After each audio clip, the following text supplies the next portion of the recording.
Okay, this is swing analysis for J.D. Rocket, aka or Robinson, aka J.D. Schlagerhammer.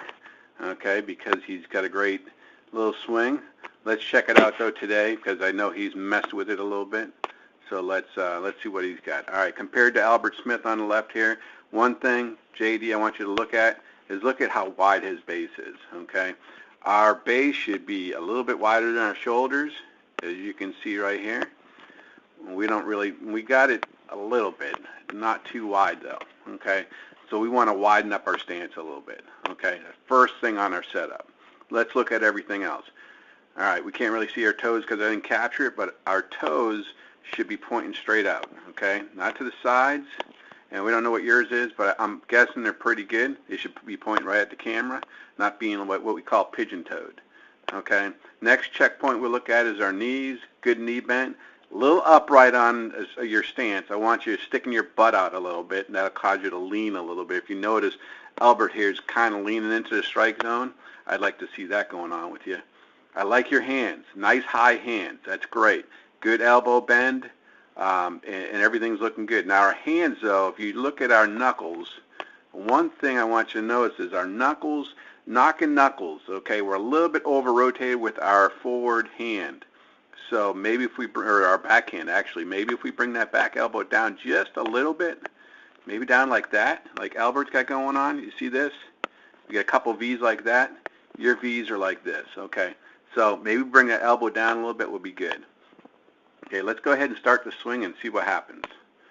So we started off at a little speed here, and we both got a little waggle. First thing I want to notice is you're bringing your foot up. That's your load, okay?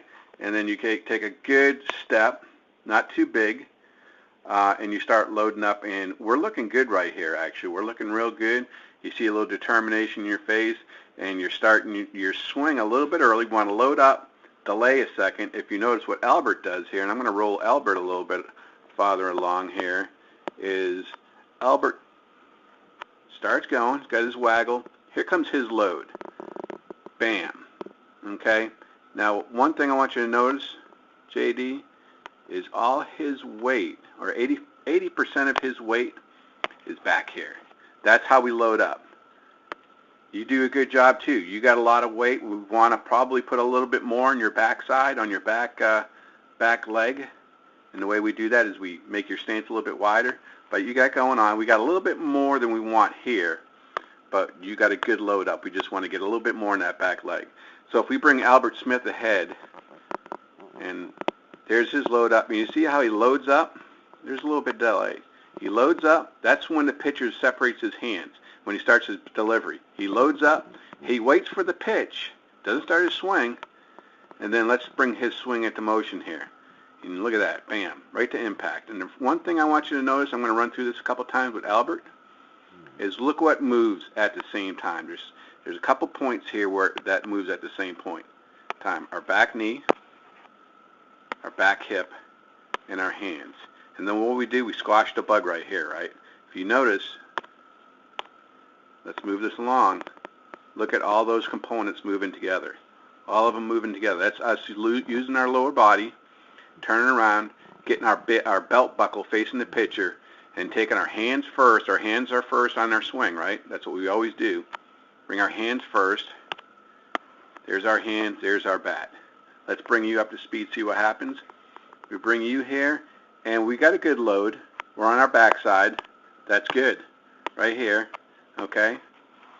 Our hands are in front. It's excellent. Okay? And let's bring it around to impact. Bam.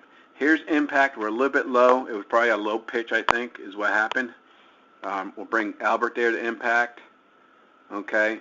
But one thing that happens here when we extend through, and I'm going to zoom this out a little bit so you can see it better, is you start rolling your hands over. Okay? We start rolling our hands over. If you notice Albert's hands, his back arm, this arm right here, that hand is palm up. This arm in the back is palm down. What we got going on with yours is here's our hand right here. Here's our back arm. It's kind of pointing this way. And this one is kind of pointing that way. Okay? We're rotating our wrist a little bit too early. Okay? So we run it to the impact. our weight goes back, but we kind of let go of the bat too early. Remember, I always talk to you, and I'll erase this stuff so you can see it. Don't let go of the bat too early.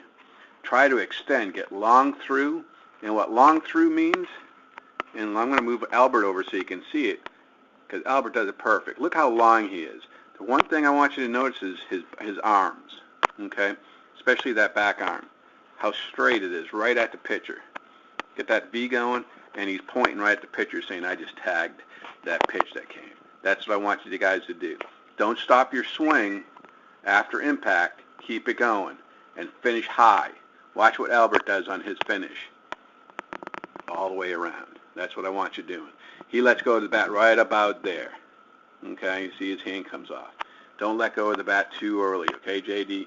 Other than that, buddy, we're looking good. Wide stance, holding on to the bat as long as you can, and we're going to get that swing perfect for this upcoming spring, and you're going to be like batting 1,000. Can't wait.